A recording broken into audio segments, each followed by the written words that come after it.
Hey, what's up everybody? My name is Mrs. Pingle and this is Art at Home. This channel is meant to be a resource for my students, but it could be helpful for anybody that's trying to get better at art. In today's video, we're going to talk about one-point perspective.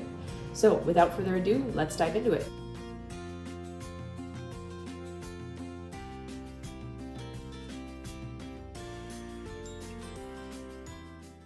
There is evidence to suggest that some ancient cultures knew about one-point perspective, but it was rediscovered by an Italian architect named Filippo Brunelleschi. Brunelleschi was big during the early Italian Renaissance and would often use one-point perspective in his plans for different works of architecture. Here I'm showing some student examples from the 2021 school year, and you can see how they all have this illusion of depth. That's what you're going for when you're drawing in perspective. For this video, I'm just going to focus on doing landscapes in one-point perspective, and I'll do another video to show you how to do it indoors. So I always start by getting everything I need ahead of time so that I'm not distracted by trying to get up to get something that I need. First thing that you'll need is a sketchbook and then some sort of clear tape, something you can see through, some string or embroidery floss. You'll need to cut off a piece that's about the size of your paper. And then I always use this eraser pen. This is my Staedtler Mars Plastic eraser pen. And then some sort of pencil sharpener. I like this one because it keeps all the pencil shavings together. It's academic brand. And then my Derwent graphite pencils. I started with a 4H and then moved to a darker 2B. You'll need some sort of straight edge or a ruler. And that's it. So I actually did this drawing in one-point perspective ahead of time using my 4H graphite pencil. The reason I did that was just to make it a little bit faster for us so that you weren't seeing me like try to correct mistakes or anything too much. And then this way I'm just going to trace it with my darker 2B pencil and have that be what you guys see so that it's just a little bit more straightforward and efficient. Alright, so step one, with your ruler or straight edge, you're going to make the horizon line. The horizon line is obviously a horizontal line, and that is where the sky meets the ground. It doesn't matter if you're doing an indoor or outdoor drawing, there's always a horizon line. If it's an indoor drawing, it means that you just can't see it, but it's still there. Step two, you're going to draw a tiny little dot on the horizon line. This is known as the vanishing point, and this is where all the diagonal lines lead to.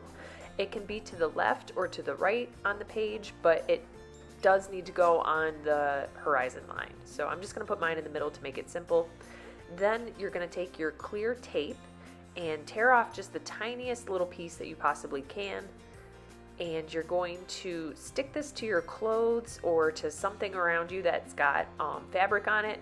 That way it kind of takes away some of the stickiness of the tape. I'm trying to show you that there's some fibers on there that make it a little less sticky. That way it doesn't rip your paper when you take it off. But you do want it to be sticky enough that it'll hold the string onto the vanishing point. And I have to troubleshoot this a little bit because I realized that I need the string to actually be a little bit skinnier for this to work. So if you're using embroidery floss, just tear off one of the strands and make that string as skinny as possible. Alright, now I'm going to tape the end of that string down on top of the vanishing point and make sure that it can kind of swing around the page like this. And you can already see because of the outline how this is going to work. It's going to line up perfectly with all of my diagonal lines and let me know where I need to put my straight edge. Alright, and step number 3 is to grab your straight edge and your pencil and to start marking the diagonal lines as you see them. So I'm going to start with the sidewalk here, and using my string I find where to put my straight edge and making sure that even though I know these are parallel in real life, that they appear as though they're merging together. That's the whole idea with perspective, is that although these lines are parallel and will never touch in reality, the illusion is that they do touch at the vanishing point, and that's why we call it a vanishing point. Trees are something that if they're planted in a city and they're all the same age and, you know, kind of lined up together, that they will follow this perspective as well, even though they're organic. So the tops of the trees line up diagonally and the bottoms of the trees line up diagonally, and they get smaller and smaller and closer together the closer they get to the vanishing point.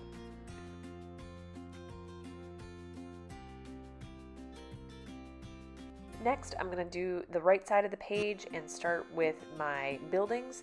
In 1 point perspective, there's 3 types of lines. There's vertical lines that go straight up and down like this, and then there are horizontal lines that go perfectly horizontal, and then there's diagonal lines. So it's going to be one of those 3. And the diagonal lines always point to the vanishing point, vertical lines always go straight up and down, and horizontal lines always go perfectly horizontal. The tops of these buildings, there's 2 parts, there's 2 sides. They will point to the vanishing point, or they will go perfectly horizontal and be parallel to the horizon line. So just be careful which part of the building you're drawing. It will either be perfectly vertical, perfectly horizontal, or point to the vanishing point. Next, I'm going to turn to the dashes in the road, what do you call them? The lines in the road, I guess. They're going to be getting smaller and smaller and closer together the further away they get, or the closer to the vanishing point they get. So that can be kind of tricky to do, but just use your string. The string will help you.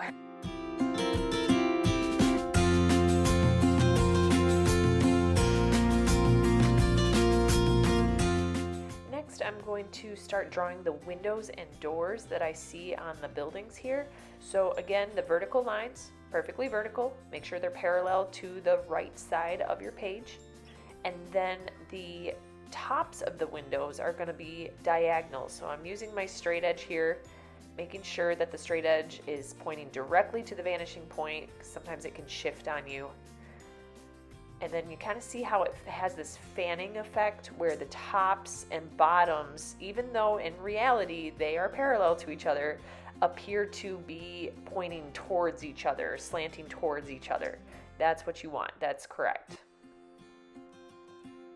And then I'm just going to go through and divide up the windows, kind of give some more details.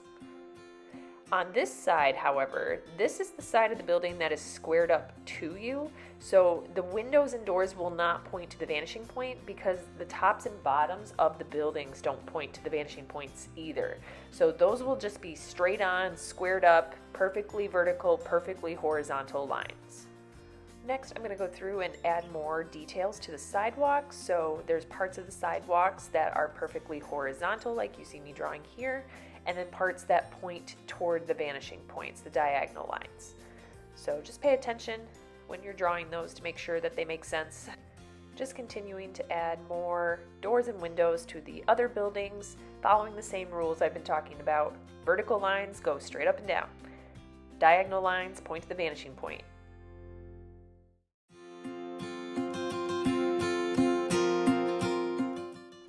Again, because this wall that I'm drawing on here is squared up to the viewer, and the top of the building on that side is horizontal and the bottom is horizontal, I'm going to make sure that the windows are not pointing toward the vanishing point on any side. So they're either straight up and down or perfectly horizontal.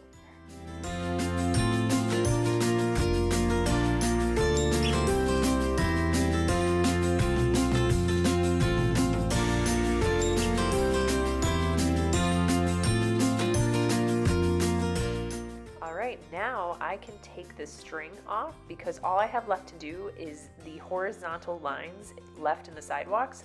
And again, remember, when things get further and further away, they get closer and closer together, and also smaller and smaller, seemingly, right? It's the illusion. So just trying to make sure that they're all sort of getting closer and closer together and skinnier as I go. It's not perfect, but again, this is like a sketch. I would spend more time on this if this were like a big project, but just going quick to show how this works. Eventually you can get rid of the ruler and just kind of freehand it.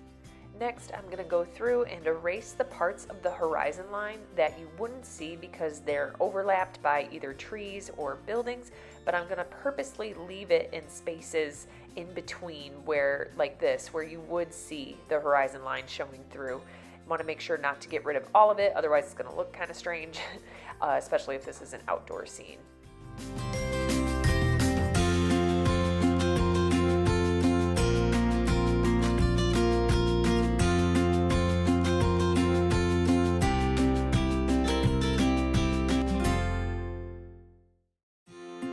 Once you have the structure of the drawing complete, then you can start to do the fun part, which is adding details and textures and words and things like that to kind of decorate the drawing a little bit more.